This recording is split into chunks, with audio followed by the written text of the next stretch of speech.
Welcome to episode 24 of the Comedy Defect podcast. My name's Winter Phonander. I'm a comedian and the host of the show. This is episode 24 with Alex Perry. Alex is Mancunian. He is a curmudgeon, a bit of an irritable old man. I can say that because I'm the same age as Alex.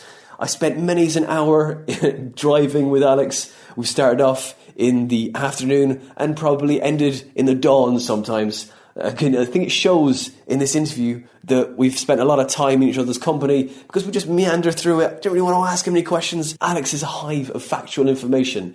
He also runs a very successful podcast called The Comics Talk Football. Check that out as well. He runs 2 successful gigs. He runs Chorlton Chuckles in Manchester and Darlston Chuckles in London. Check him out. Very funny guy. You can really enjoy this one. But what's been happening with me? Winter has set in. My writing is really improving. The dark days just make me focus on that page or that screen, which is really helpful. If you like this podcast and you want to follow us on Twitter, we're there at The Comedy Defect. If you want to follow me, it's at Winter Phonander. If you want to come find us on Facebook, we're there. We have a group and a page. But if you like this podcast, you want to donate to us, go to Patreon, type in The Comedy Defect Podcast and donate as much or as little as you want. But if you can't kick something back to us, just leave us a nice review on iTunes or Podbean, because that really helps. This chat is with Alex Perry, very funny comedian, for episode 24. Enjoy.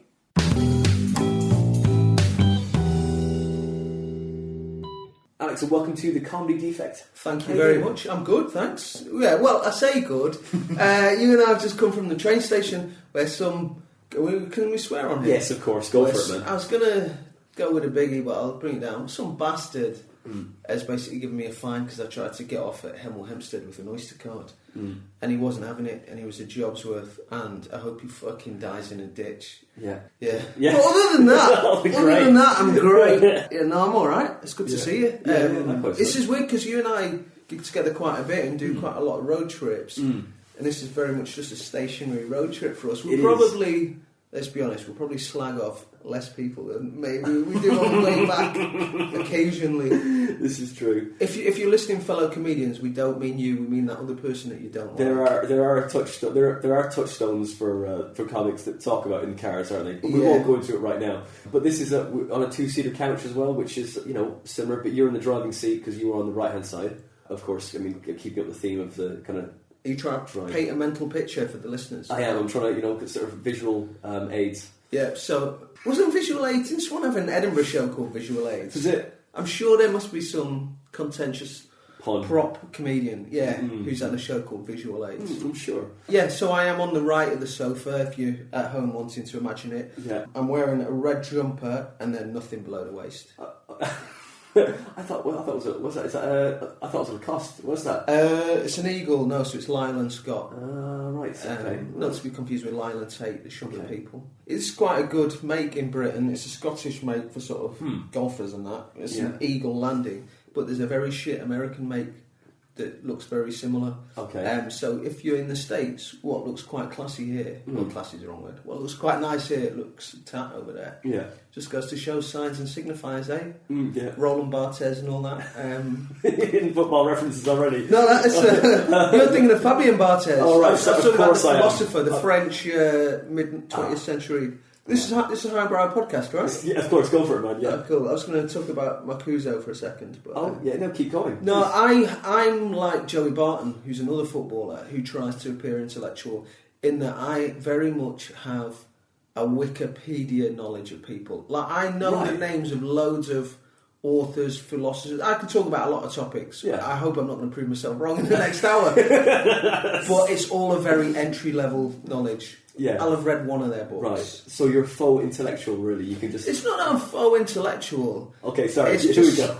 It's just that I know a lot of useless shit. I think I know a lot of things, but sadly a lot of it is about obscure 1990s footballers. And like my dad said to me and my sister once, if you guys could remember Shakespeare the way you can remember The Simpsons, you could both make a living out of it. Which, in a way, it's a shame that there aren't Simpsonologists. Well... it's not a profession, is it? It isn't. But there probably wasn't Shakespeareologists or Shakespeare professionals at the time, was there? It's funny you should say that. Yanni Agislo was on this podcast and he was talking about The Simpsons He did a show about it, didn't he? He did. He was talking about Simpsons, that is our Shakespeare of our time. That sort of same sort of thing. It's kind of funny that you picked that up. Oh, I fucking love The Simpsons. Well, I put something on Facebook today, and I actually rarely put anything on Facebook.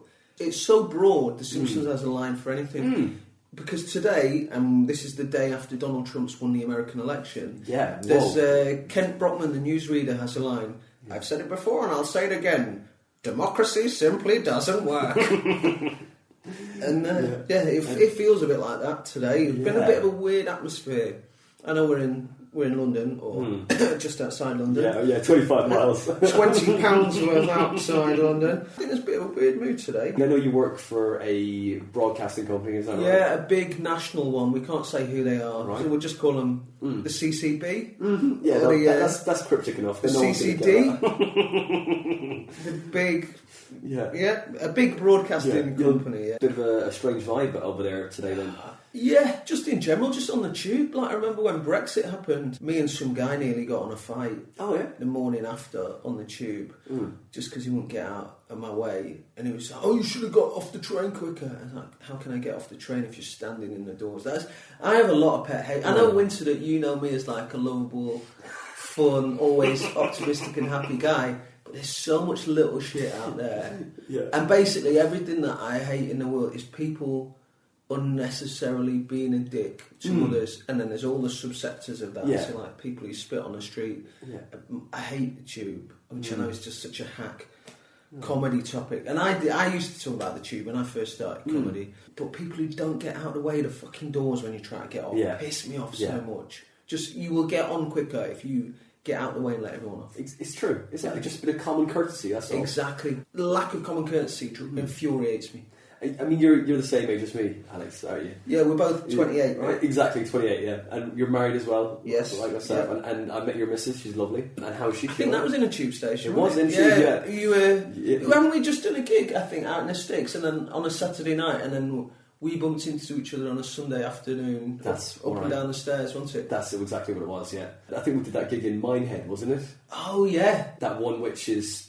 apparently never like this, but apparently like this every the amount of shit gigs that I've been to, and if you're the promoter who, fuck it, it's a shit gig, who we kidding? The amount of shit gigs that you go to, and they're like, oh yeah, you should have seen it last week. Fuck off, I bet it was just as shit. And they don't know as well, with comedians, we talk to each other, like if you and I are going on the way to Minehead, and then you say to me, I've got Torquay next week, and I've done that one. So we warn each other for the shit ones, and we know on the circuit which ones are.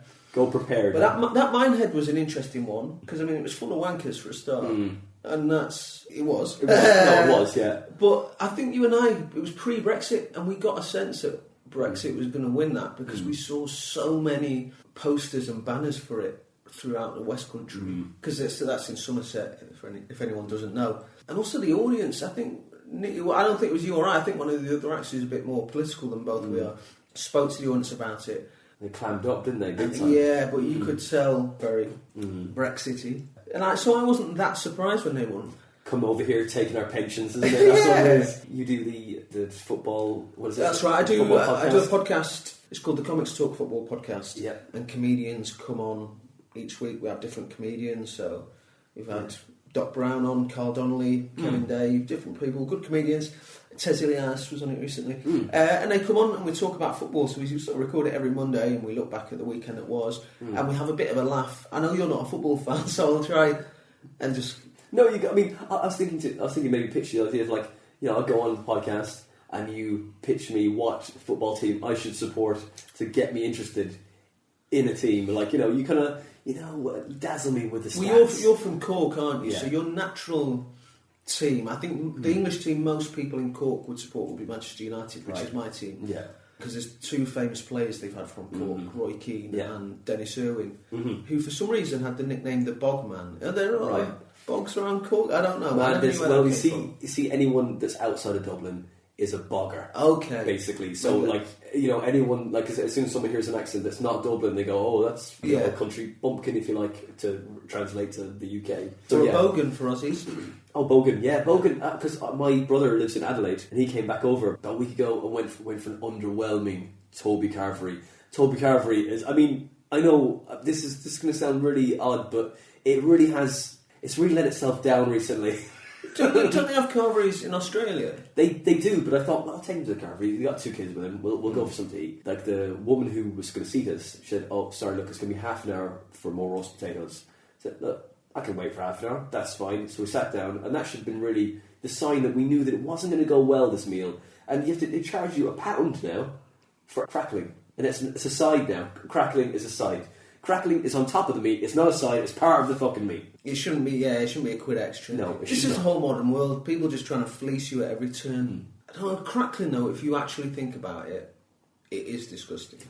It is, but it's delicious as well at the same time. It is delicious, but I don't know. It's just. I think it's like a caveman thing. It's only delicious because if we lived a more natural lifestyle, you would never ever eat that, or you would only eat that once every 5 years or something. I think you should have a Toby carvery maybe once every 5 years. Make them at home, you know? I'll be honest, I don't think I've had one in about 20 years. Whoa, okay. I mean, I've had roasts and stuff. Actually, no, I tell a lie. I went to one in Wigan. Yeah. I'm always a greedy bastard with these things. So when it's like... Supersize the shit out of it, yeah, right? when it's like, say, £9 all you can eat or something like that, I like think tactically how you stack the plate. Yeah. And you essentially use the harder based things like a bucket, so maybe your potatoes, your Yorkshires, to then entrap and fan out and allow you to accumulate more food. I get it, I get that. Like a sort of like, you kind of using that as a base layer as like a sponge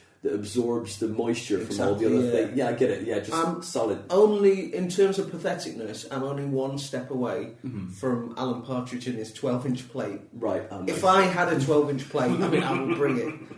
I mean, I think that's the true hilarity. You know, all these great characters in comedy history, like Alan Partridge, Ricky Gervais, Mark Corrigan from Peep Show, Basil Fawlty, we are laughing at them, and they are twats, but I think in all of our cores, we know that we share that twattishness. That's why we recognise it. Just watched that recently, and I've never saw all of them before. It's like, Alan Partridge, I watched it, and there's like one part in it. The RTE people come over and go, the 2 Irish guys. Yeah, and he said, "Where are you from?" Because I'm from Skibbereen, and I'm from Skibbereen. I was like, fuck it, no one's from Skibbereen, you know, no one on TV is from Skibbereen, you know? Skibbereen sounds like the name of a drum and bass MC. Yeah. Skibbereen. I remember when I got stopped by the police once. I said, what's your name? I said, my name's Winter Phonander, and okay, and where'd you live? Millenvillain, Skibbereen, County Cork. He goes, that's fucking not a real name or address. I was like, it does have the air of a fake name. It does, for sure, yeah. I mean, you must get loads of wrong names as well. I've gotten Wind, Walter, Winston, again, a big, tall, black Jamaican guy with dreadlocks that you just feel that Winston should be that guy. I don't think there's been a white Winston in about 60 years, I'd say. A long time. Weirdly enough, Winston trivia, both Gary Lineker and John Lennon have the middle name Winston. Yeah, I mean, obviously, Winston for fact fans, it's a reflection of Winston Churchill's status within British society. Yeah. Winston got on the £5 note as well, didn't he? He's on the £5 note now. Yeah. What do you think of those? A lot of fucking fuss over nothing. I mean, all this stuff about if you get the code AAA, they're worth more than £5. If you're into that, you're a fucking idiot. Even if you make money out of it, you're still a fucking idiot. Yeah. I couldn't give less of a shit. And people are like, oh, you can't rip them. And then they try and rip them. It's just fucking money. Yeah. It's worth a £5. That's it. Just stick it in your fucking pocket and get over it. They shouldn't have money. They don't know the value of money. They literally do not know the value of money, do they? That is it. It's a £5. Yeah, I mean, the amount of effort you're putting into that, you're losing money. You're wasting time. I mean, generally, I do think British money's pretty good. In that, you can be pissed out of your face and you will never mistake a £5 for a tenner or for a 20. Genuinely, I've never had a 50. I know what they look like. Yeah. I think I've seen them a couple of times. I've seen the fake ones, you know, when they sellotape them up behind the chip shop wall and they go, we do not accept 50s. Yeah. Because we've had a fake, and then they sellotape it. It's like the Holy Grail sort of thing. Yeah. Because chip shops have like a different etiquette. I've never seen any other type of shop, but I've seen it in a few chip shops where they sellotape up their fake 50s. Yeah. But like, because chip shops as well, you had that thing. I don't know if you had this in Ireland, but as a kid, I remember if you had like some random amount of money on you, 72p, 63p, you could go into a chip shop, just whack your fucking shrapnel onto the counter, your fucking collections of 1s and 2s, and go, "Can I have this many chips, please?" And they just go, yeah. And then by eye, they give you about how many chips worth that fair. is. Yeah. I feel that should exist in more industries. Definitely. Yeah. Like what in particular do you think? McDonald's would never do that. No. You can't have. Can I have this many fries, please? Can I have this many McNuggets? Yeah. Why have they got to be standardised amount? I tell you why. EU law. Yeah. Do you know what I think? Like, there's a thing about the. I thought after Brexit happened, I thought that like crispy bacon would come back. Because I thought it would come back because of like I think it's EU regulations. You know, they can't because it's more burnt, isn't it? Crispy, it's more burnt. It spends more time in the grill. Bacon's better, more burnt. Crispy, right? Just that kind of, just crumbles in your mouth sort of thing. That's what I want. That's the kind of bacon. I don't want this flaccid, fucking lazy layabout. There's no effort gone into that bacon whatsoever. It's flaccid. No. It's not. It doesn't want to do anything. It's like the benefit bacon, isn't it? Really? Yeah, you need your bacon properly cooked. I mean, talking proper British values here.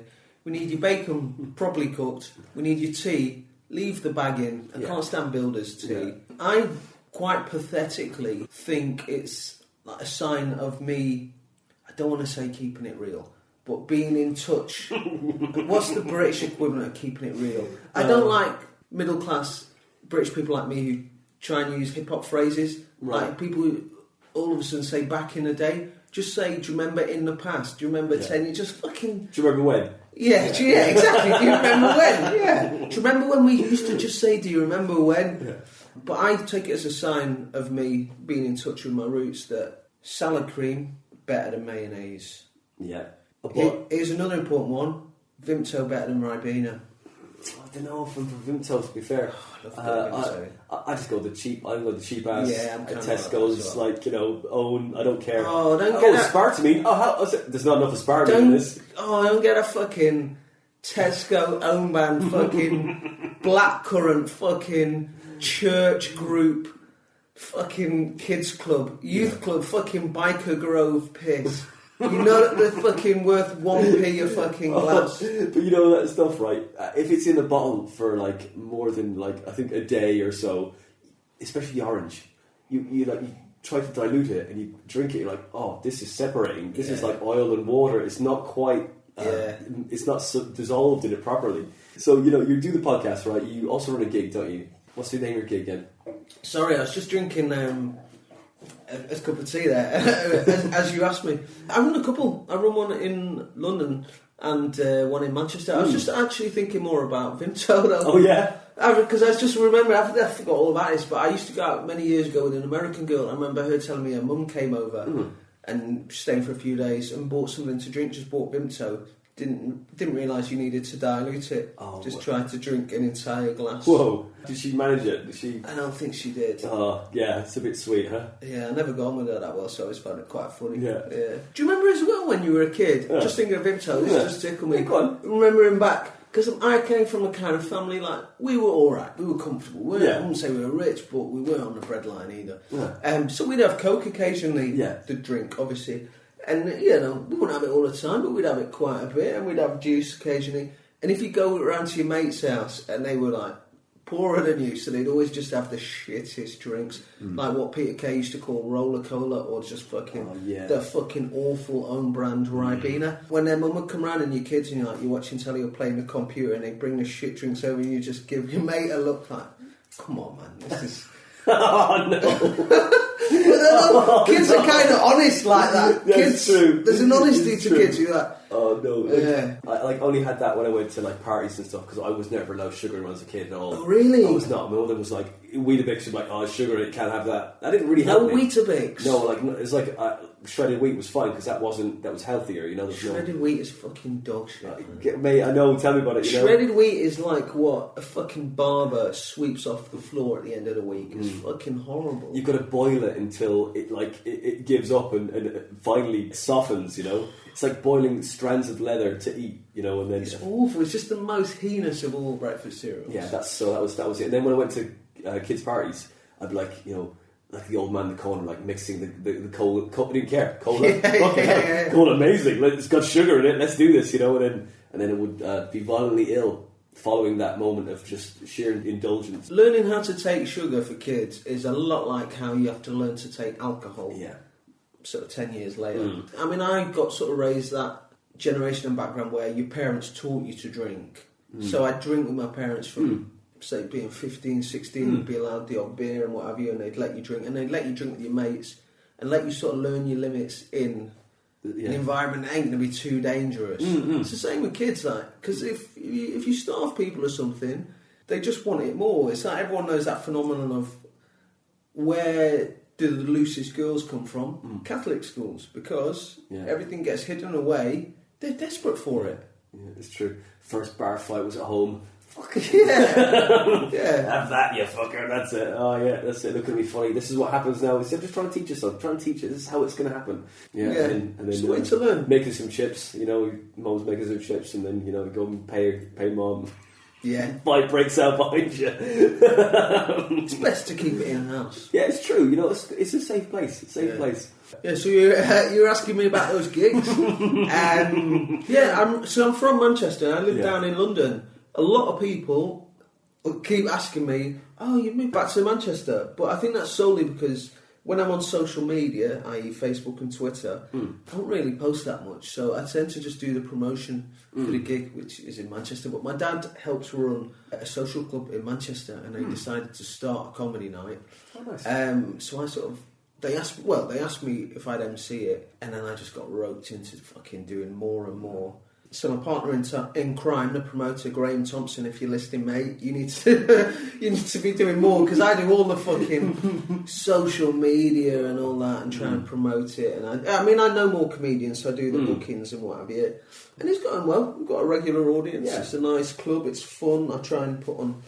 How long's that been going? We just had the 3rd birthday just in September, so nice. Just over 3 years. Great, so you got a regular crowd then? Yeah, there's a lot of regulars there, and the area is called Chorlton Chuckles, and the area of Manchester I'm from, Chorlton, is quite a gentrified area, so in the last 10 years or so, and there's almost like 2 tribes that live there, I'd say. There's a lot of the indigenous, probably more Manc people, and then a lot of the maybe artier, media, more...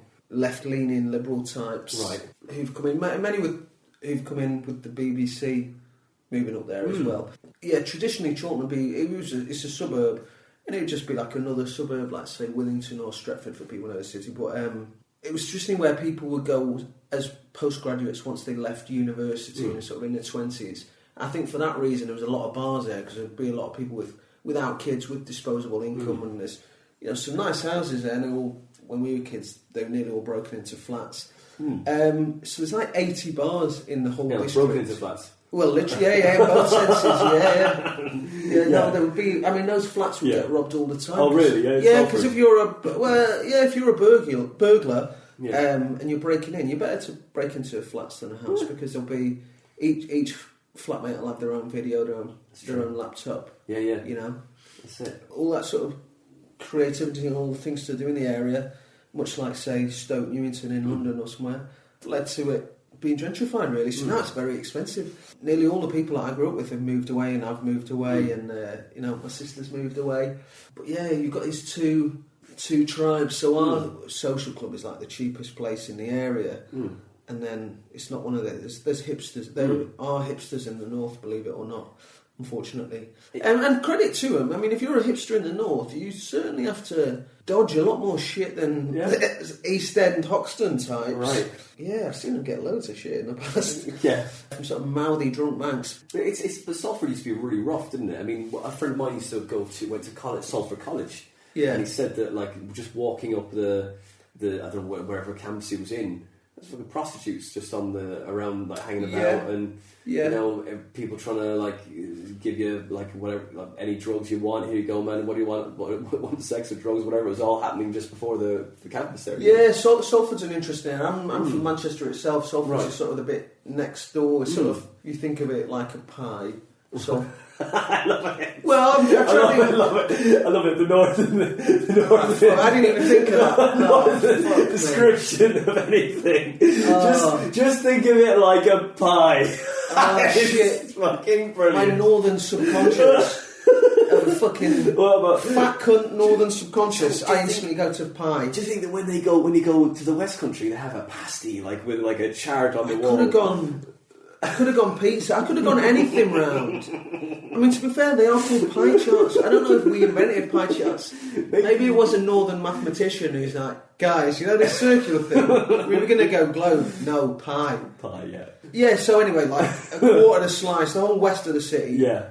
is Salford, really. Right. And I'm from sort of the southwest, so very near there. I lived in Eccles for a bit as a kid, which is in Salford. Right. Salford's an interesting place. I mean, the BBC are there, but technically it's a different city to Manchester. Yeah. I mean, all this shit, when Birmingham gets referred to as the second city, I'm sorry, Brummies. Like, Manchester, if you put all the near together bits together, Salford and Stockport and the rest of it, Yeah. it's bigger than Birmingham for a start. Manchester, let's face it, is the capital of the north. And also Birmingham, what the fuck have you ever given the world? You haven't given the world a patch on what Manchester has. There's districts of Manchester that have given the world more than Birmingham. What is Birmingham trying to take credit for? Heavy metal, the worst fucking genre in the history of music, with the possible exception of country and western. Probably even country and western is better than heavy metal. Heavy metal is dog shit. What else has Birmingham? The Balti. Yeah. Well, there's better Indian dishes than the Balti. And I would say if Indian foods come from anywhere, it probably is India. I mean, all this more canals in Venice. Yeah, but It doesn't count if they've got shopping trolleys in them. This is That's true. the thing. I think Venice has got like a 0 shopping trolley ratio. I'm now thinking I haven't gigged in Birmingham for a while, and I might not be going back there anytime soon. But come on, there's not as many gondolas in Birmingham as there really. no, You know, your gondola to shopping trolley ratio, Birmingham is off. As well, that accent. I know the Manchester accent isn't always the most beautiful, but the Birmingham. I mean, let's be honest, Winter. You've done well out of the accent game. Anyone in the Republic of Ireland, whether you're from Galway in the west, Cork, Waterford in the south, Dublin in the east, I'm just showing off that I've got the basic Irish geography. Do you see what I said before about my fucking Wikipedia page knowledge of things? Yeah. And I mean, you're naming one more town. I don't know where that is, mate. Like you name whatever the seventh biggest city is. Winter, mate. I have no clue. Yeah. But no, the Irish accent, man. You guys fucking... And I mean, women love it, obviously. But Irish women, I think as well, there's something sexy about it. I kind of like, but I like the Scottish accent. I like the, and I do, to be fair, I do like the Liverpudlian accent as well. I do like that. Okay, here's 2 questions for you. Top 5 Go on. accents. Yeah. Number 1, for first top 5, for funniness, for humour. And then let's go sexiness. Okay, after for that. humour. So for humour, for me personally, Glaswegian. Oh yeah. The fucking... I think it's the Don accent. I mean, let's talk Britain and Ireland here, because this fucking American accents are incredible. Like, I love a fucking New York accent, New Jersey accent, the Boston one, Texan accents as well, deep South accents. But anyway, let's like talk... Southern Belle as well. Southern Belle on woman, that Southern Belle accent. American accent. Yeah. Amazing. Other than like that Valley Girl, you know, that's that sort of parrot type pitch. Like an angle grinder, yeah? Yeah. Other than that, nearly every American accent is great. Yeah. But you know, here's a true story. I was in Cleveland once, right? And I was in a diner, and it was like 1 a.m. I was just ordering some food. Now, I have a Manchester accent, and I haven't really been to London. I'd been to London a bit before, but I've been around the States. I was just ordering my food. Attractive waitress, and she genuinely said, "Oh my God, you've got the sexiest accent I've ever heard." Now, I'll be honest with you, Winter. Yeah. No one in the British Isles has ever said that to me. Or, I'll be honest, any other Mancunian. Now, my accent, to be honest, my accent isn't even that strong now. No, it's pretty shaved off. Yeah, I've been down here 10 years. Like, I did a gig, I don't know if you've done it, it's called First Fives. Yeah. Where you do your first set. Oh, that's with Matt Smith, right? Yeah, Matt Smith, top guy. It was a really fun night as well. And the night I did it, you know how people always talk about school year of comedy? So there's quite a few guys who are like my school year of comedy. So I was on with Darius Davies, Leo Kurz, Darren Walsh. We're all friends, and they're very funny guys. And it was fucking so funny to remember back to like... But I watched a video and it was fucking excruciating. And I was like, if I didn't know this guy, I wouldn't say anything. Like, I have a thing, if I don't think you're good, I won't give you a fake compliment. Like, if I ever give anyone a compliment, I mean it. I won't say bad things, but I just won't encourage someone who I think shouldn't be encouraged, you know. And I watched me and I was like, I wouldn't fucking say anything good for that. I had like 1 or 2 good lines, but there was some shit. I was like, oh man, that was just crude. Yeah. But my accent was really strong. Yeah. And I was like, fuck. Do you find that as well, though? I mean, because it's like where you're from, where you feel safest, right? I mean, it's your hometown and where you're brought up, and so you have all that. So as soon as you go on stage the first, that comes out the most. Yeah, and just it made me sort of. Well, I think part of it was born out of. The Manchester accent is one of those, like any of the northern accents really, Scouse, Geordie, and definitely Glaswegian, that all our accents are on a scale, and if you sort of turn it up, it's more tougher and menacing. Like, if someone's starting a fight on you, like I'm sure if someone starts a fight on you in a pub, you get more cork, right? And I think part of that is when you first start gigging, you're so fearful, you're scared of the audience, so you want to sort of puff your chest out and look. Don't fuck with me, guys. Go full pirate is what happens. Yeah, exactly. Yeah, fucking hell. But yeah, so I was saying the other day, I was in an Irish pub, and a mate's from Wexford, and the landlord was in there, and it's at the end of the night, and the landlord shouted out something to everyone, and the landlord's from Donegal, and my mate, who's been over here a long time, and I was like, fucking hell, lads, didn't understand a word of that. And I was thinking, it shows, you know, when you move away, what it's like. Yeah, man. Funniest accents. What you going number one? I think I'd be like in agreement with you. To be honest, with Glaswegian would be definitely the first, because it's something. It's so like down to earth and connectable. Okay, fine. There's no frills or about it at all. Yeah. And it's just straight down the line. What you see is what you get, and that's the archetype of that accent. Exactly. What you see is what you get. It lends itself to that sort of no bullshit philosophy. So I don't believe that thing that people say, which is a bit pretentious. I think that all comedy is born out of truth. I don't think all comedy is, but I think there's a very funny strand of comedy that is truth-telling, that is cutting to the point, that's getting things out of the way. And I think sort of guys like Kevin Bridges and Frankie Boyle both do that. And there's Frankie Boyle, sometimes you can just say a word and it slays me and it sets me off. And it's just... And Bridges as well, who I think is probably... For me, the best comedian in Britain at the minute. I think he's incredible. But Geordie as well, that fucking... I think it's awesome. There's so many funny Geordie comedians. And there's a rhythm to that, though, as well, those accents and sing-song. Same with the Northern Irish accent. It's like a sing-song sort of thing, rhythm to the whole thing. You know, that's it. And that's what I find sometimes really grating about sometimes, you know, people are very deft and very confident, and they just deliver their material very slowly and just, you know, with to the place. My brain just switches off completely. I just need something. So you can't take in deadpan acts? Oh, it really bores me. I like some of them, but I think I'm naturally quite deadpan, I think. I have quite a monotone voice. And sometimes, especially if I'm doing material that is a point of view that is... And I'm getting more towards, like, writing more material that's heartfelt and so on, that I do try and break away from the monotone deadpan thing and try and put a bit of melody in there and change levels of excitement and so on. Because there's certain sort of comedians that are incredible at it. Obviously, Richard Pryor, but like Andrew Maxwell, who's from Dublin. It's great. Incredible at it. As you as a person as well, and you on stage, more or less the same, to be honest. There's not much difference. Like, there's a little, maybe a couple things dialed up. I'm more racist off stage. Definitely. I noticed that. I did notice that. Which is some going, because, you know, obviously the act.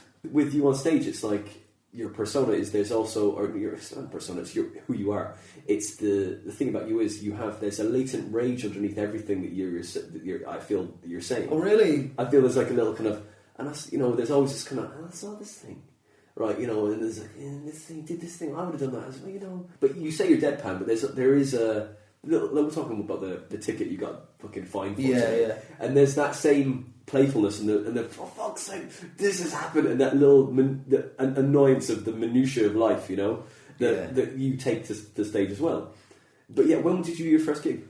I think it must have been about 2009. I've been there quite a while now. Yeah. And have you been doing any fringes? Have you done any of the festivals? Yeah. I've been up to Edinburgh a few times. I've not done a solo show. I've always done double headers. I just thought both the guys that I've done double headers with aren't in comedy anymore. I saw them off. We didn't bill it as verses, but to me it very much was. No, I mean they're both mates of mine still. I don't know. In hindsight, maybe I should have picked people who are going to put a bit more work in rather than just mates who I was going to have a good laugh with. But no, I've been doing it a fair while, and I always sort of said when I stop enjoying it, I'll give up. But I still enjoy it. And what you were saying a minute ago before about, which I'm taking as a compliment and really appreciate, about there being very little difference between my on-stage and off-stage selves. I think that's what I want to get to. One thing, I prefer American comedians to a lot of British ones. Or generally, there's loads of brilliant British ones, but I think their scene's better. Or the top end of their scene, which we get over here, is better. And I think part of the reason for that is the premises of their ideas are better. They're starting off with better premises, better ideas, and they are more heartfelt. Now, there's a million different ways to do comedy, and I really like silly comedy, but that's not my comedy. And I really like accept different to me. I want to be able to sort of talk about my own life, put my own personal stamp on things, and I want to try and get away. Like, there'll be comedians listening to this who'll know my act and go, oh, that bit shit that he used to do. Or they won't say that shit, but I know all the flaws in my act better than anyone. So for instance, I've done a bit which I don't do anymore now, but I did it for a long time, about the 3-second rule, which it was observational material and it went well. And I like observational material, and I think it's quite a populist thing, and it's not easy to write it, but I want to try and do things more personal than that. That other people couldn't take. More risk as well involved in it, you know, because observational stuff. Not saying anyone can do it, but doing it well is very difficult. But everyone is doing observational stuff. Let's go inside who we are and pull out something that hopefully maybe they don't even get. But even if they don't get it, that's great. I'm still an outsider. They might find that odd, or they might find it might totally connect with them. You win either way, don't you, really? You know, so if you lose them, you still win because you're still the oddball, and you can still follow and go, well, fuck it, where was that coming from? Okay. Yeah. I mean, I don't know, I wouldn't... The thing with comedy is, first and foremost, you've got to make them laugh. Yeah. So I've got bits that I know in certain rooms I just won't do. I mean, I've got a bit, and it's only a little bit, but I've got a bit about right-wing politics in hip-hop. Right. And it's me slagging off certain politicians and slagging off certain rappers. And I've gone to rooms out in the sticks full of old white people, and I thought, not only do you not know rappers, you probably like the politicians that I'm going to slag off. So why tell it? Yeah, just to prove a point and not get laughs. Yeah. I've had this conversation with Andy Gleeks as well, and he's saying that, you know, sometimes you kind of get stuck.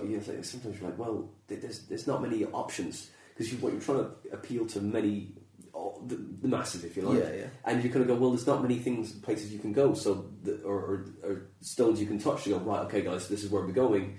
And like you see a gig, sometimes you go, geez, everyone's from more or less the same subjects in more or less the same order. Yeah. Because that's how a set works. And it can be quite just sort of set in its ways in one track, you know, so you're trying to do something different. But that stuff that you're doing with the hip-hop stuff, maybe that'd be a fringe show. That might, you know, you can elaborate. About a 2-minute joke. Is it? You know, you can elaborate at all, no? I won't tell a joke just because... Yeah, you don't want to really burn it. I mean, it worked. I sort of first wrote it when David Cameron was Prime Minister, and it worked better then. Right. Because it referenced him, and I've had to change it and adapt it. And in the right room, it really works. And it's like you say, it's about, as you get more personal, and hopefully as you get better and get a broader or a larger audience, you find your audience more. I mean, at the moment, I think you and I are probably at a level of comedy where we're just playing to random amounts of people, really. And sometimes it will be people nearer our age and with a more similar set of interests and lifestyle and whatever to us. But sometimes it's the opposite. And you and I both done those gigs. And what do you do? How do you connect? I mean, that's a lot of what life is about, really, is just empathy and how do you make a connection with people. And I don't know if there is a meaning to life, but if there is, it's connected to that. Yeah, and it's on a pie chart somewhere. It's on a pie chart, yeah. So, open a few gigs, and you close a few gigs, I'm sure, at this stage, yeah. you know, for this probably same promoter that we will work a lot with. Yeah, I mean, sort of, I closed quite a few new act nights and so on around London. They're always nice to do. And there's something, in learning, like I did one last Monday, really nice. Actually, I'll plug it. Right Comedy. It's a new night in Battersea, really fun. And I was on last, but a classic new night. They booked too many acts, and there was literally people falling asleep. Oh, no. And you sort of learn. I mean, there's, when you open, you're like, the fucking opening's hard, man. Fucking closers get it easy, but they don't. There's a reason, generally speaking, your best act is the closer, you know. And the different tricks that you have to use to try and spark people into life. And okay, question for you then. Do you MC a lot, right? yes. Yeah. Which do you prefer? Like, are they? I go in waves. If I MC too much, I've definitely had spell. If I MC too much, I struggle when I go back to sets because I'm having to remember more and think more. And to explain it, when I MC, I don't tend to do much material. I tend to rely on crowd work, talk to the crowd, investigate them. I always like comedy nights as an audience member and as a comedian, where it's something unique, where you had to be there. It couldn't have been another night. And I think in engineering that type of night, MCs play a very large role. Yeah. So one of the first clubs that I used to work in, which is knocked down now, was called the Bathhouse, which was on Dean Street, near where Soho Theatre is. And when Boris Johnson's built this new Crossrail, it was right there, and it was this old historic pub. I mean, I think if I ever get to a stage of writing an autobiography, I'll write a chapter on this book. Fucking amazing place. It's on Dean Street, right in Soho in central London, and it would be every Friday and Saturday, and it'd be a £5 in. And the guy running it was a mental Scottish guy who I got on well with, called Roddy. He was sort of teetotal. You probably know him, Roddy Fraser. Yeah. Looks a bit like David Maid. Yeah. And he would run it, and he would book people just depending on if he liked their act. So it didn't matter you sort of how new you were or your supposed status in the rankings or whatever. And I used to gig there a lot. Anyway, when I used to open or MC there, or as normally middle when I started, because I was starting, Robert White was always on. Oh, yeah. And Robert White, for anyone who doesn't know, does these great, supposedly improvised songs on the keyboard, but he would always ask me, right, who have we got in today? And I'd sort of say, right, 2 Australians sat on the left there, second row, they're both teachers, third row, they're on a date, it's date number 3. He really likes her, she hasn't said yet. And I tell him everything, right, those guys are firemen, this guy's on holiday, he's come from Bangalore, and he would weave that in and make it look seamless. Now, as an MC, if you're just doing material and here's the next act, you can't have that. Now, that's an example of something which is supposedly improvised, and I'm sure Robert wouldn't mind me saying that, but you get more bonus points when you improvise. There's things that you can say whilst you're improvising and talking to an audience that get huge laughs, that if you were to write down and try and repeat the next week, they won't get any.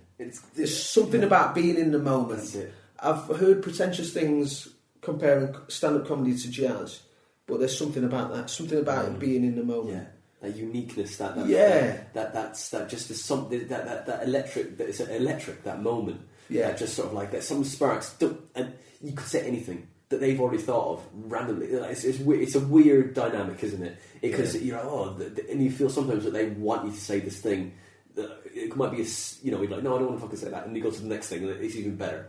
But it's so much fun, that alive interaction that you have with that audience. When you started, was your family involved in stand-up? No. Your dad wants to run that gig up for social? Well, he sort of runs a social, so people come in and drink there. Yeah. But it was, that was quite a bit after. No, my family didn't come and see me for quite a few years, and that was at my design, really. Of course. I mean, I'm from Manchester, as I say, but I started comedy in London. Yeah. I don't think I could have started in Manchester. Right. Not because of Manchester as a city, but because of me as a person. I don't think I could have done my first gig in front of family and friends. Yeah. Or even, not that Manchester's that small a place, but even potentially in front of someone I knew from school or someone from down the road or someone from my area that I know. I think I needed the anonymity of London. Yeah. I think I needed, if I died on my arse, that I could go back into the crowd of 12 million people and no one would ever mention it again. Because stand-up's a weird thing for me. You hear a lot of cliches about stand-ups, about how they need attention and so on, and about what kind of personality types they have. I think there's a big range. I think as many introverts as extroverts probably do stand-up, if not more. And I think I probably am introverted. And one thing I sort of think about comedy is, even if I gave it up tomorrow, I think it's been beneficial to my life. Aside from all the fun times that I've had and, you know, all the vast fortune that I've earned to pay off the fucking railway fine. All the chicken dinners after like a good gig, like that shit, you know. Yeah, and all the women that have hit on me and that I've turned down and then thought, that's a fucking myth, isn't it? That's an absolute myth, isn't it? No, I've had it a few times. You mean earning money? Yeah, that's a fucking myth, mate. But like that, every gig. I think maybe more of an American thing, because over here I think that usually guys just take their missus to a comedy club. Yeah. Go, right, I'm going to take her to the comedy club. She'll laugh. She'll have a great night. I'll reap the rewards at the end of the night. Yeah, I think that probably there's not many single women go to comedy just to watch comedy.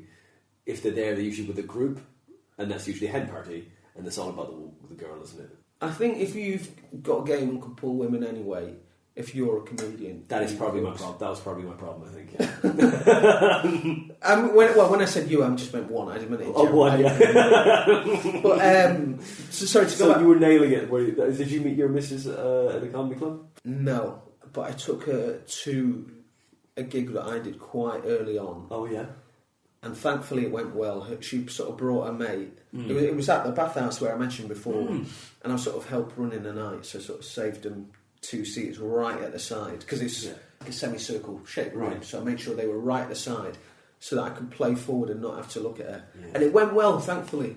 I hadn't been doing it very long at that point, and really I sort of think if I'd met her prior to comedy, it would have been difficult. I think she puts up with more because I was a comedian when we met, so I was sort of travelling here and there already at that point doing gigs. Whereas I know other comedians who got into it whilst they were with someone, and I think it does take a toll on a relationship, because you work such different hours to someone in a more traditional job, and it just takes so much of your time, and there's, and I've noticed there's certain things that I think if you want to get ahead, aside from sort of sheer talent and drive and determination, age is obviously one.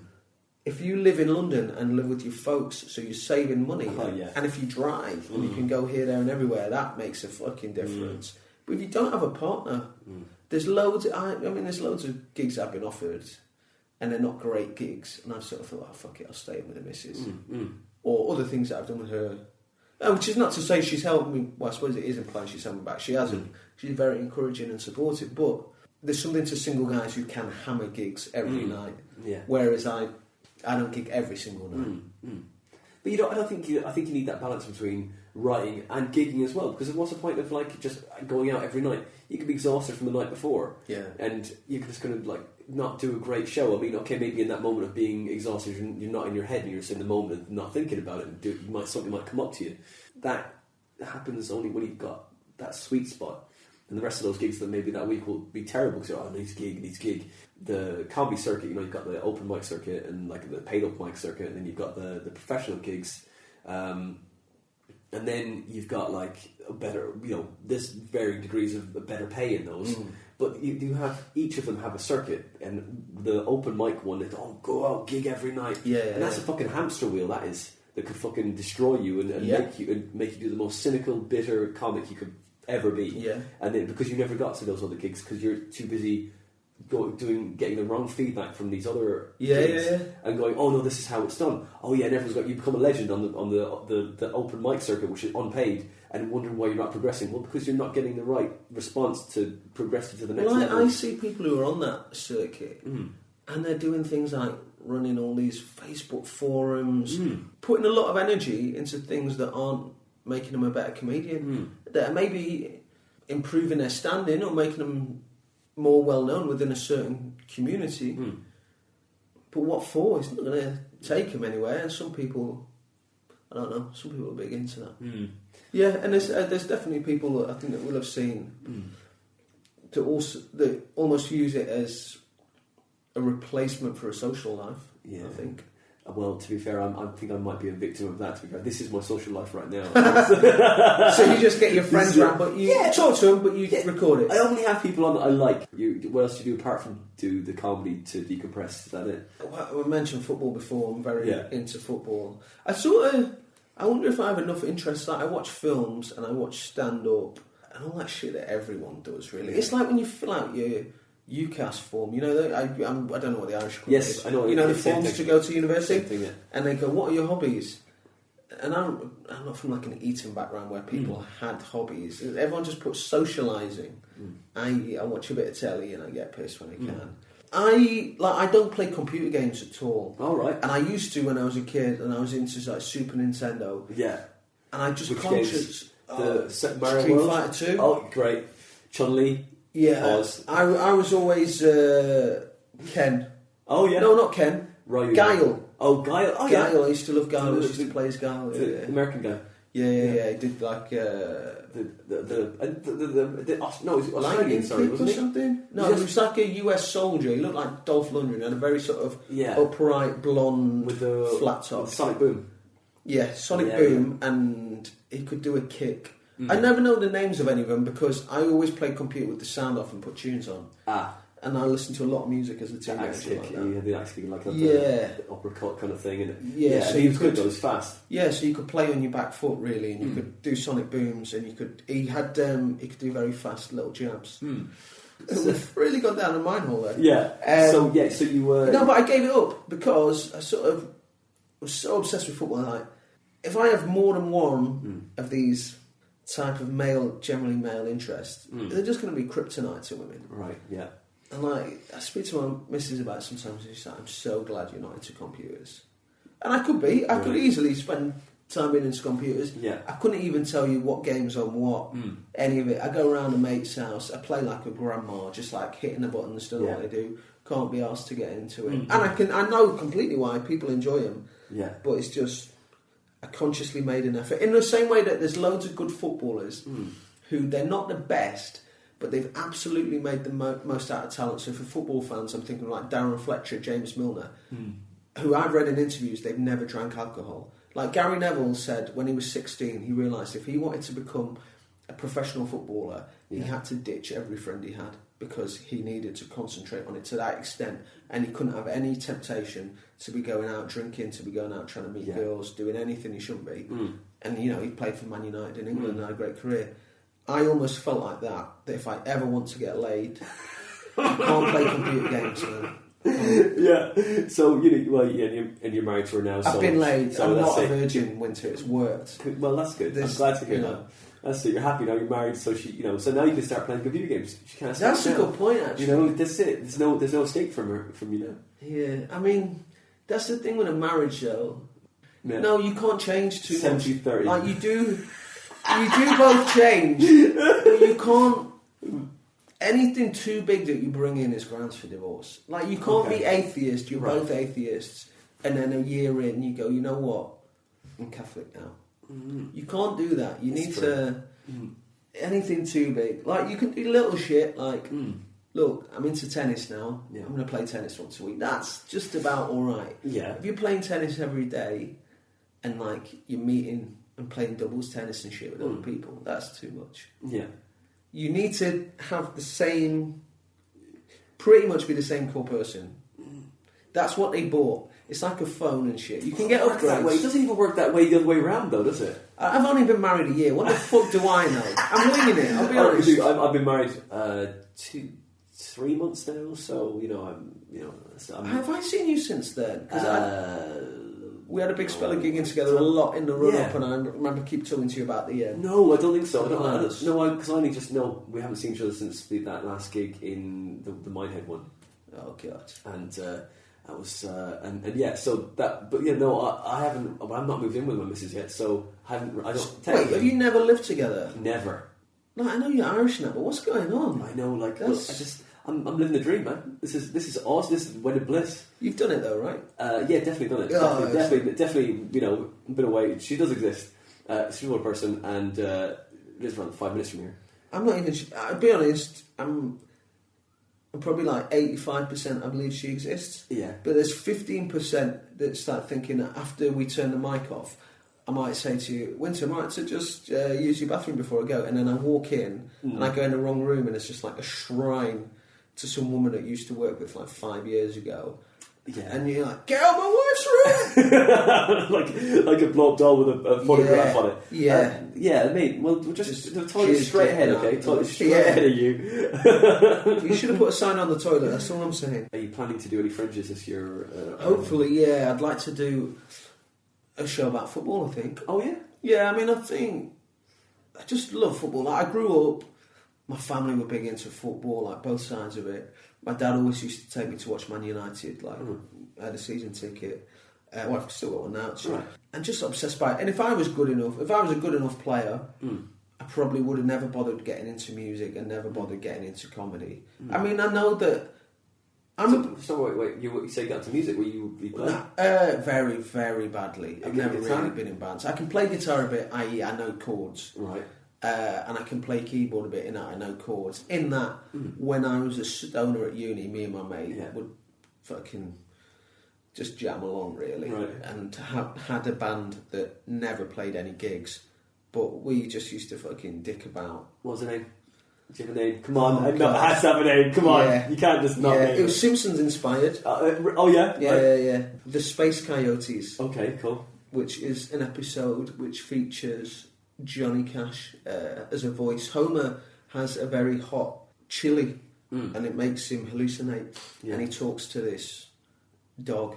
Is it a dog? Or is it what they call the ones out? A coyote. Yeah, that's right. Yeah. And he hallucinates it, and it's voiced by Johnny Cash. Yeah.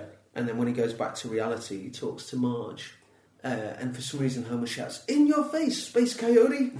And we took that because was that like your catchphrase? If anyone's listening to this and they wonder why I have a 2-2, this is. It's all being explained. Space Coyote, awesome. And you degree in media? Film studies with production. Film studies. From that famous Institute of Learning, Sheffield Hallam University. Not only is the halls that I was in got knocked down the year after I was in there, I recently watched a BBC 4 documentary about synth music, and it featured what they called Sheffield band Cabaret Voltaire, also a venue in Edinburgh, of course. And they worked in the same block we did. Condemned, looked like a fucking asylum or something that no one's been in for 20 years. Every bit, like I've just started a new bit of material, and it's still an idea that I'm batting around. But the high school that I went to as well has been knocked down. I basically think if you're from like a lower class background, nothing's permanent. Everything's temporary. Like if you're from a bad name, not even a bad name, but you go to a bad school. Yeah. Like I asked this on stage, did you go to a good or bad school? Here's how you know. Does it still exist? Because that Eton exists for 200 years.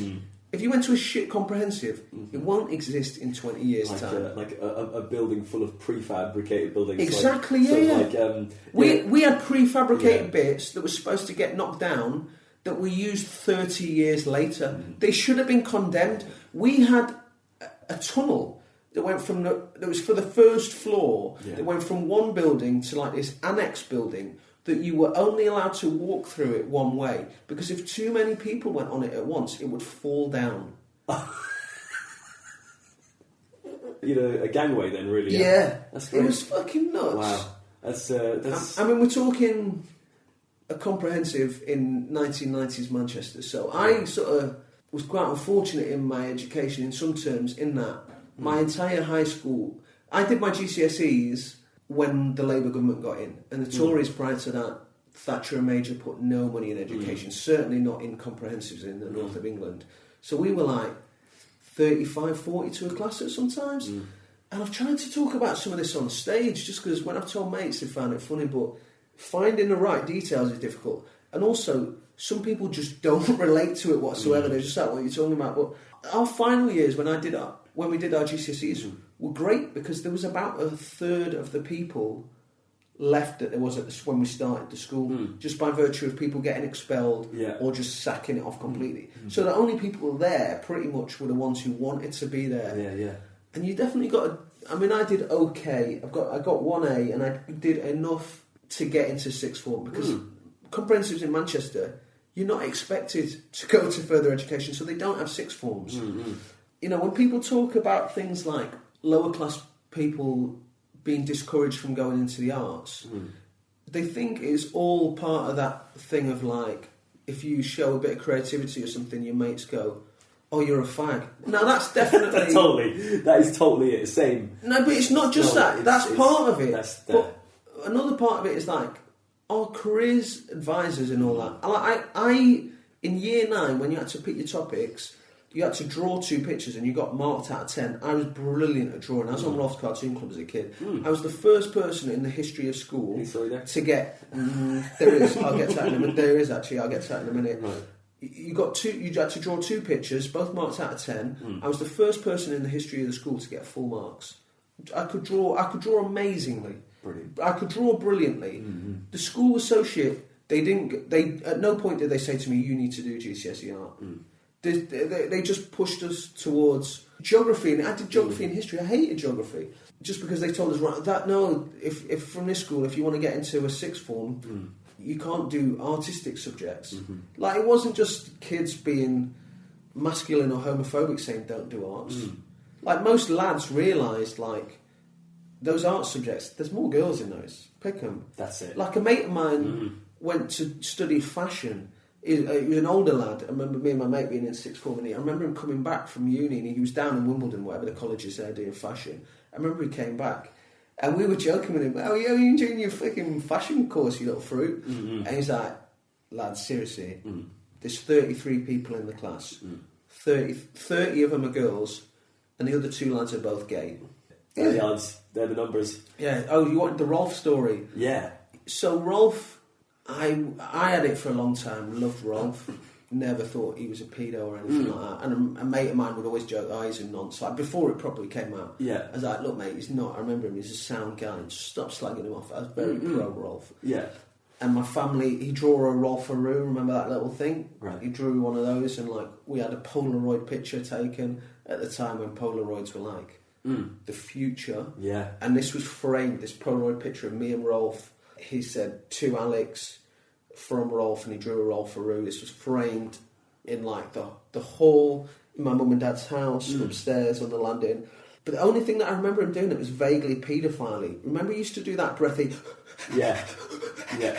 He used to do that, and him doing this thing where his stomach went in and out. Right. But there were other adults there, but he's like, we all put our hand on his stomach as he did it, and it went in and out. Right. This was lads as well as girls. Yeah, okay. I don't think it was sexual. I really hope he didn't have a boner. He wasn't like ejaculating down his leg as it happened. I'm pretty certain he wasn't. Yeah. Oh, that's cool, man. I used to love watching that when I was a kid. I used to love that. Yeah, I used to love that. I used to love the Really Wild Club. Really Wild Club? Really Wild Show. Yeah, the one about the animals. Right. That was fucking great. And Michaela Strachan, just ageless. What a woman. Same as me when I was in school, man. They didn't put you towards any kind of artistic or creative avenue at all. It's like, yeah, academic, right, that's it, get into that. I think as well, the school that you go to dictates your mindset more than anything, more than holding you back of like, your grades aren't good enough or whatever. Is the mindset you're given. And it took me a very long time. I'm not even sure I'm over this.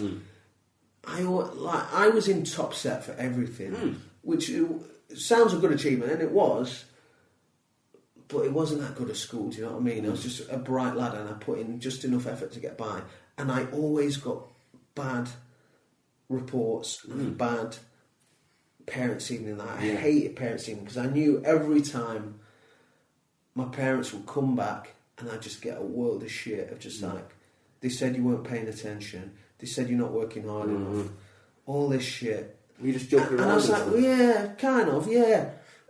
But what it was, I had mates that were in lower sets that I sort of grew up with. Like, maybe their dads weren't about and stuff. And the teachers wanted to keep them encouraged. So they wouldn't do very well. They'd do worse than me, And then their reports would go, yeah, he's doing really well. They try and like accentuate the positives. But I think the teachers knew that like both my parents wanted me to do well. They wanted me to go to uni. They're really encouraging. And so they knew that if they lent on me a bit, that they would fucking pack. Like my dad's a pretty fearsome guy. That he would just give me loads of shit. They'd make me work hard. So say I'd get 70% in a test, they'd want you to get 90, so they'd fucking... So I'd always get, he can do more. Hated it all the time. But what I learned in terms of mindset was always just doing enough to get by. Just get your homework in on time, just fucking get it done. That's fine. You're not going to fall out of the top set. Who gives a shit? Just get it done. And then when I went to uni, and it was like, no, it's going to be beneficial if you put loads of effort and work in. And I was like away from home for the first time. I couldn't wait to get away. I couldn't wait to get on it. I couldn't wait to drink every night and smoke weed and watch TV and meet girls and all the rest of it. And so I got 2-2 from Sheffield Hallam. And even at the time, I was like, well, I didn't know anyone who'd been to a good uni. I didn't know people in top jobs. I don't think I met an upper class person till I was about 27, until I moved down to London. And they just have a different mentality of like, they expect things. Like they just have no temerity of like networking, of putting themselves forward for things, which, if you're from a comprehensive school, you just have the opposite. There's just like a shyness there that holds you back. Totally agree with that. Totally agree with that for sure. Our school toilets were atrocious. Every single bit of them was graffitied. Like the entire wall. There wasn't a thing in there that didn't have graffiti on it. Yeah. The ceiling had graffiti on it. That was like 9-10 foot off the floor. Yeah. Effort. Right, there was no seats on any of the toilets. That's it. Porcelain. Oh, yeah. Just nothing. There was no flappy up and down bit. No kind of like gentle... No, there was no like little plastic thing. And the thing was, you always got bastards who, if you would only ever go in there to piss. Like, you would never shit in school. Yeah.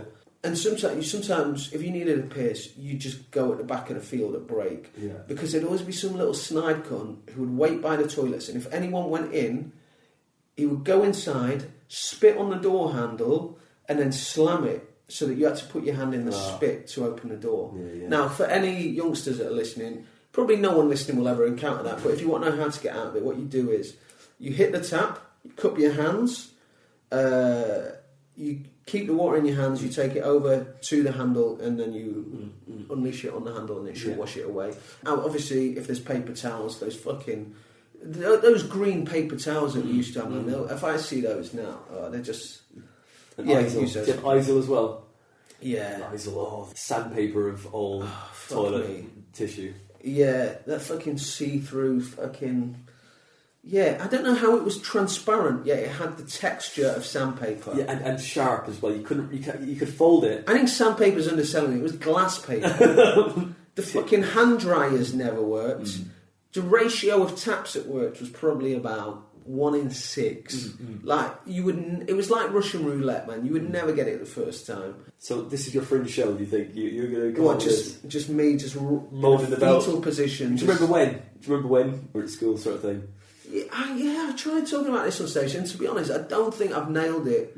But I think there's something in it. But there's loads of things that I'm like. Nearly all northern people, the vast majority of northern people know what I'm talking about when I talk about there being the cock of the school. Right. Yeah. And it wasn't until I went to uni that I realised there were other schools not like this. Like genuinely, as a kid, I watched Grange Hill and thought, I wish I went to Grange Hill. It looks fucking really good. Yeah. It's only later on in life that I realised, no, Grange Hill was supposed to be a portrayal of a bad school with lots of issues. But it had no violence. Yeah. Like, our school, I've referenced this on stage and it doesn't get a laugh, and I think it's not a reference point for enough people. But we had a thing called the cock of the school. That meant that's the hardest person, the best fighter.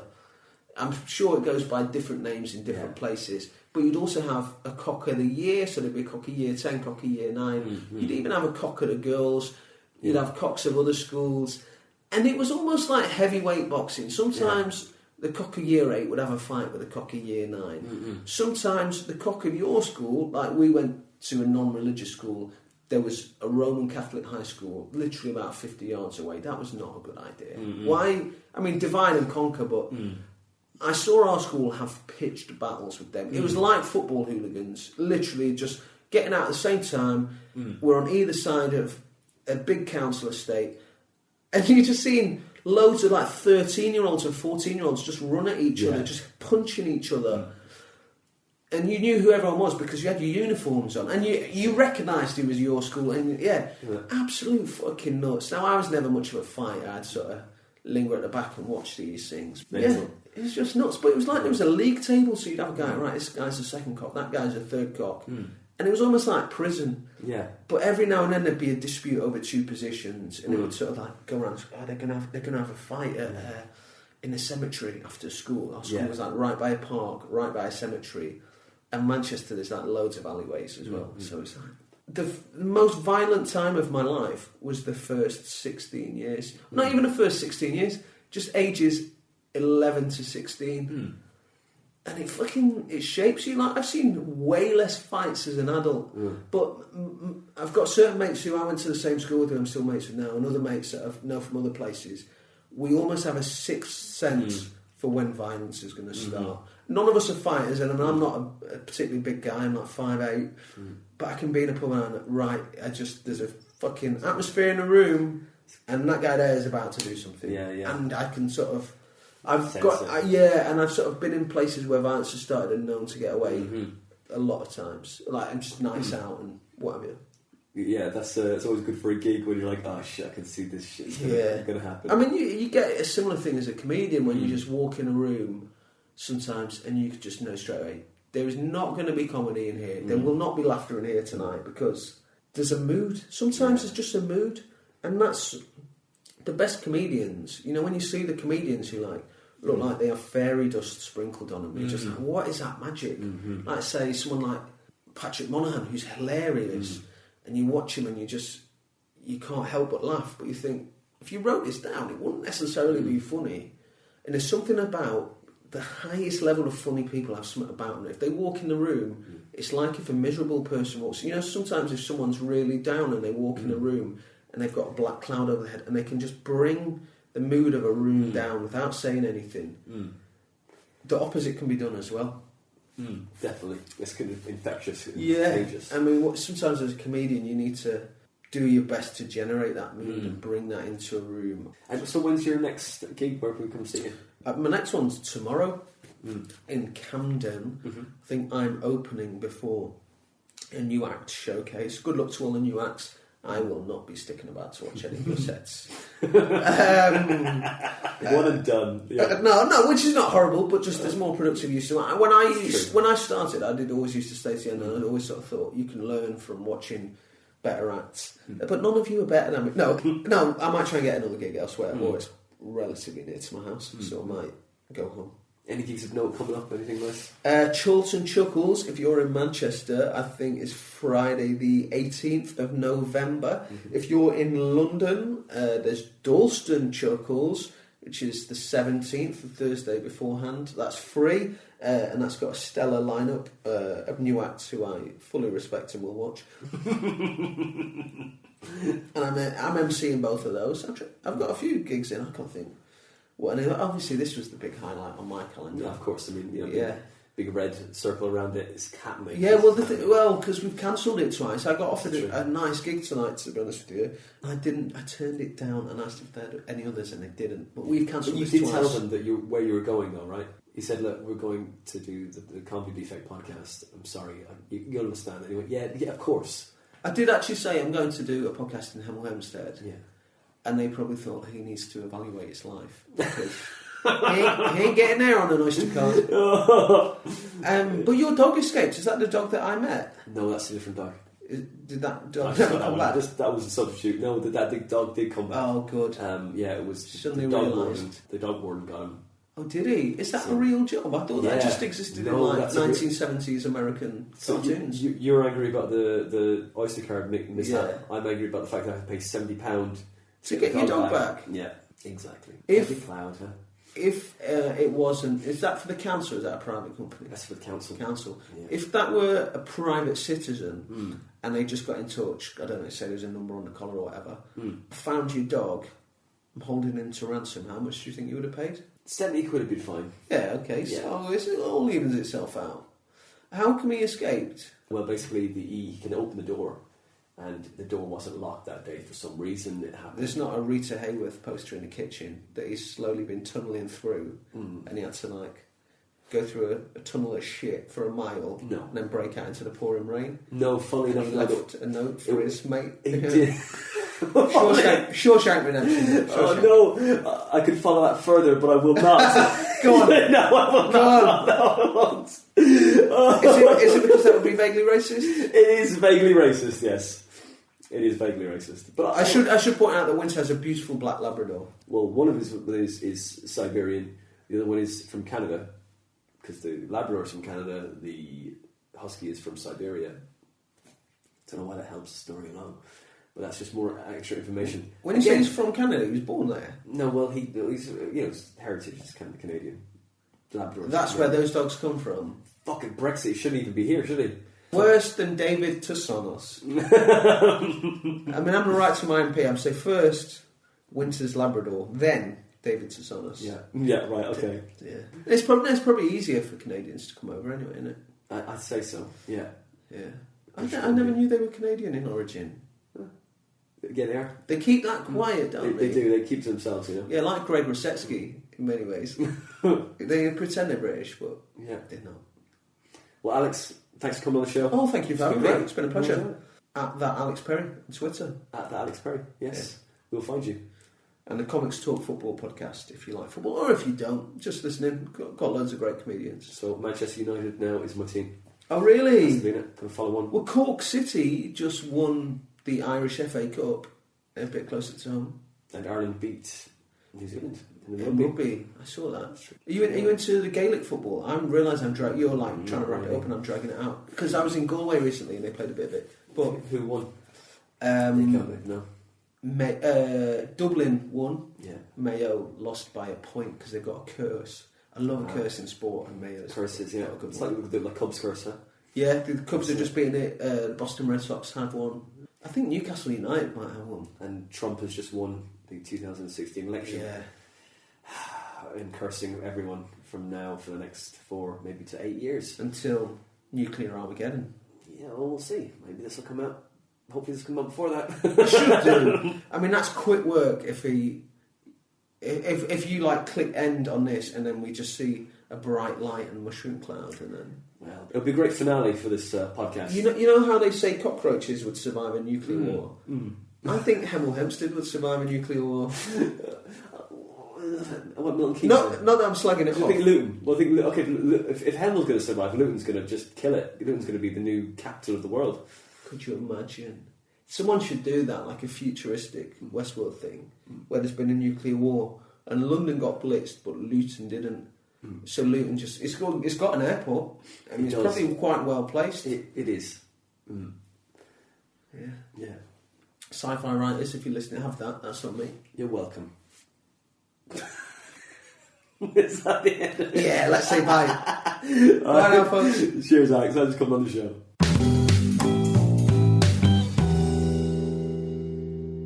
And that was Alex Perry. I think you'll notice by this interview we spent many's an hour together. But Alex runs his own podcast, a very successful one, called the Comics Talk Football Podcast. Find their Facebook group, like their page, follow them on Twitter, and he also runs 2 gigs. He runs one in Manchester called Chorlton Chuckles and one in London called Darlston Chuckles. Go to them. He's a very funny guy in his own right. Go check him out. If you like this podcast, you can follow us on Twitter. We're there at The Comedy Defect.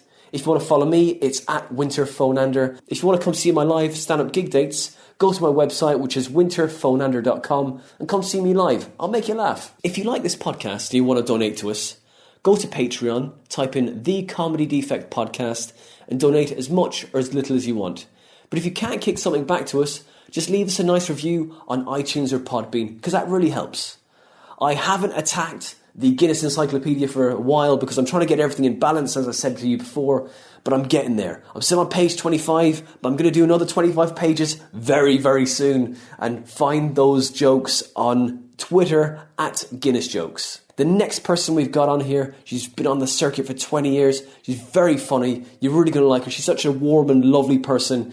Is Jojo Giorgio. That is for episode 25 next week. And that's it for now from the Comedy Defect podcast. We'll see you next week for episode 25 with Jojo Giorgio.